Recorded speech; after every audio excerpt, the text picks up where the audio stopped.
Resiliency is like having a healthy body. To rebound from some kind of impact. If disasters does happen, how do we react to it? We're looking at changes that are going to occur over the next 50 years, 100 years. How do we balance it out? Resilience is created by a strong local economy.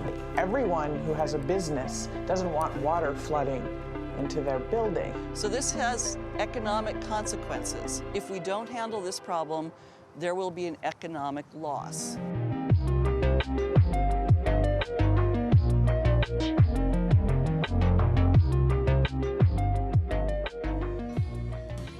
San Francisco Bay is an incredibly diverse and special place. Crossing the bridge every day and looking out across the Marin headlands, looking at the fog rolling in and out of San Francisco, this is truly an area of great beauty. Climate change is really challenging our traditional thinking about dealing with risk. Our policies traditionally have really been more focused on resisting disasters. Can't keep trying to build strong enough and hard enough. What the estuaries did historically is that they were the natural buffer against tidal action, storm activity. At times, the whole area here is flooded. One day I saw a guy pushing his bike barefoot because he needed to get through the water to go to work. As human development needs to move back from the shore, that provides some opportunity for wetlands to be there. The vegetation is now pickleweed. The trees are dead due to the salinity and the intrusion of salt water. As water gets into our pipes, salt water gets into the pipes, as infrastructure gets flooded. You go back to 2003 and the Great Northeast Blackout.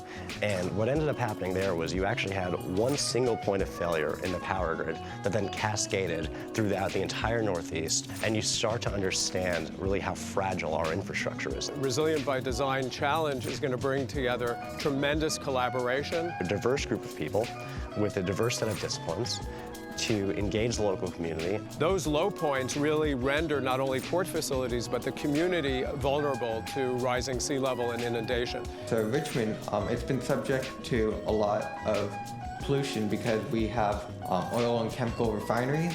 What you start to see is that they're not given the resources that other cities are given.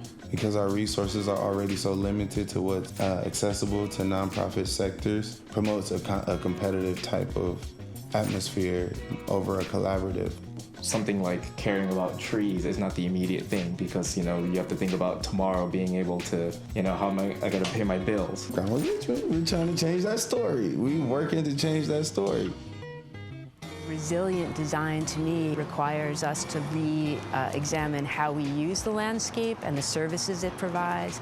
We can also look at this as an opportunity to solve a whole host of other issues. My practice really seeks to bring about all the tools of design and planning. We do so with some really great partners. We're exploring how ecosystem services can help make a city become more resilient. We create strategies to leverage diverse funding and partnership opportunities as a part of project implementation. In order for any plan to really be actionable, you have to galvanize the community. You have to get people behind it, not just for today, but for tomorrow. We need to create our own renewable energy. That's where we want to buy it from. So that's the opportunity.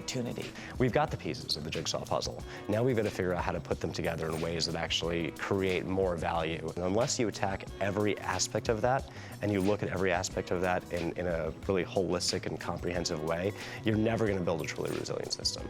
When people have good, stable, paying jobs, their families are resilient, and they produce a societal fabric of resiliency. The way we've been doing things for the past 100 years is not the way we can continue to do them. It's just, the technology has outpaced the regulatory environment. That then produces natural habitat restoration, shoreline public access, pathways, bike paths. The world looks to California and looks to the Bay Area to help us address a positive future. Because I'm an innovation person, I want to think along those lines. I want to think very differently. We need to reinvent ourselves constantly, and this is one of those key inflection moments where we've got to reinvent just about everything we do.